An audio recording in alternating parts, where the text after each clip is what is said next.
đến với một giọng thơ. Xin được kính mời nhà thơ tiến sĩ Monica Sakma.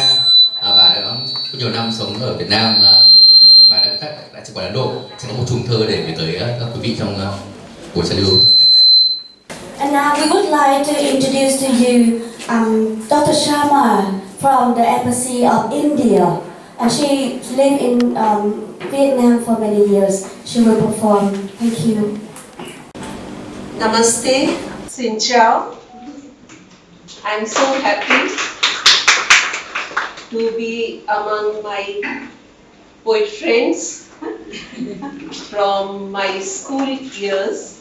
I was writing these poems, and in India I have spoken many times my self-created poems, and I was in Sri Lanka before coming here, and there also I recited the poems I am writing from many years, and it's a pleasure that today Thi Nanak Club has invited here as an Indian representative to present some poems.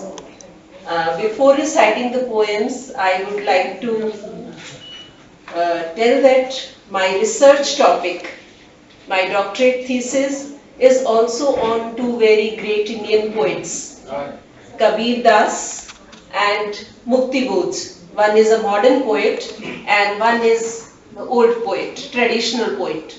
And I am very much influenced by the poetry of Rabindranath Tagore. As you know, the element and the soothing factor Rabindranath Tagore has, I am always impressed with his thoughts and poetry in Gitanjali. Mohan, you will translate?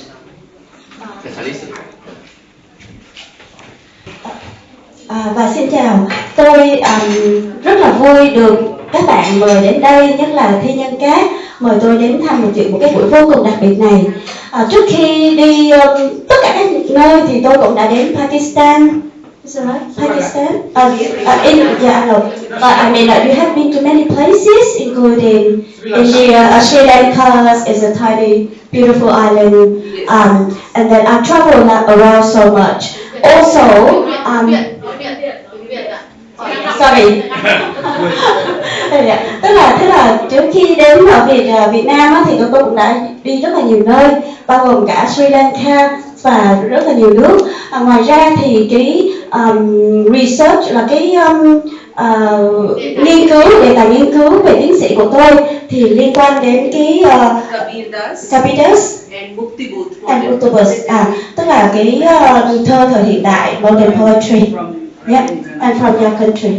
Dạ, đó là những nhà thơ lớn ở đất nước tôi. Thế thì rất là vui được đến với các bạn hôm nay, và tôi xin phép được đọc bài thơ của mình. So without more introduction, I just recite the poem that is a journey inward. The first poem is मैं, means I. मैं मानवी हूँ, मैं भारतीय नारी हूँ, मैं ही श्रद्धा हूँ, मैं ही इड़ा हूँ, मैं ही सुषमा हूँ, मैं ही इंदिरा हूँ। एक ही जीवन में हजार हजार कई कई जन्म एक साथ जीती हूँ, जीवन रस पीती हूँ, कभी बेटी हूँ, कभी पत्नी, कभी माँ, तो कहीं कुशल निदेशिका और संचालिका।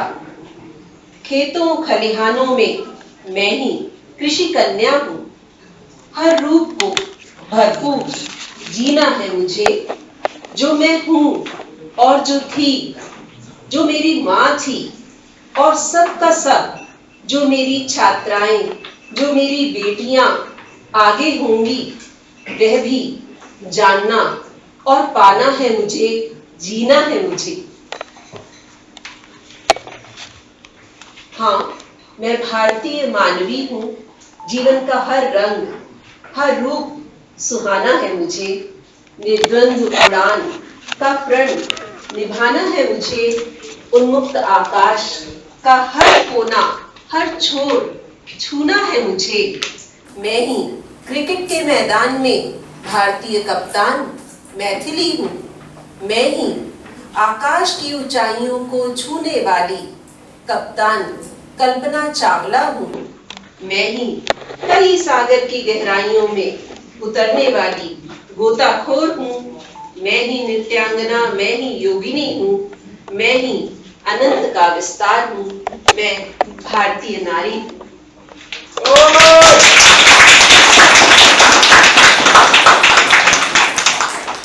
So this was a poem about the aspirations of modern Indian lady.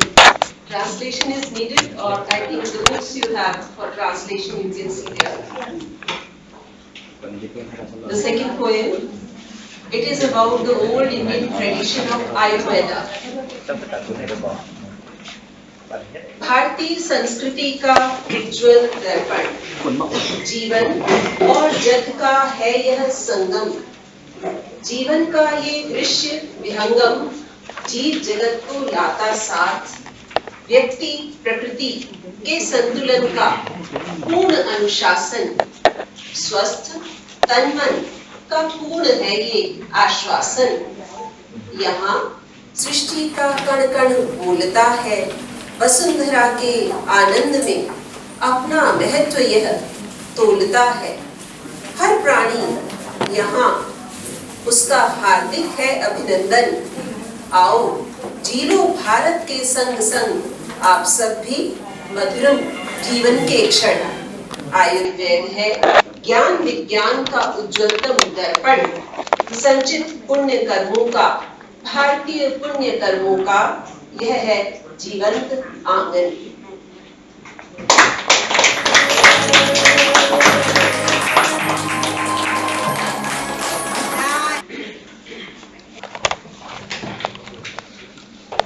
This poem is about the various aspects of life that I feel along with this going on. Life in various places in Vietnam. जीवन, बुद्धि और बल, आत्मा और शरीर, देना और लेना, जीवन के दो किनारों का विचित्र समायोजन, संतुलन, निरंतर परावर्तन है जीवन का यही स्पंदन चिरंतन। डूबते हैं, उतरते हैं, किनारे कई ओर बढ़ते हैं, ठिठकते हैं, रुकते हैं, अरे कहीं यह तो नहीं जीवन, यही है। Thank you sir. जीवन भाग 2, जीवन का संघर्ष, लक्ष्य सदा उत्कर्ष, बीते कितने वर्ष, नहीं मिल सका निष्कर्ष, स्वीकार है सहर्ष, उचित परामर्श, जीवन।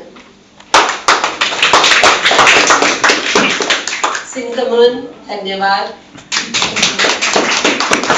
Chúng ta một trùng thơ 3 bài và quý vị có thể đọc lại 3 bài thơ ấy trong cuốn kỷ yếu mỏng mà trên bàn chúng ta có đấy ạ. Ngoài phần tiếng Hindi nguyên tác thì có phần tiếng Anh và phần dịch nghĩa tiếng Việt ạ. Xin cảm ơn bà.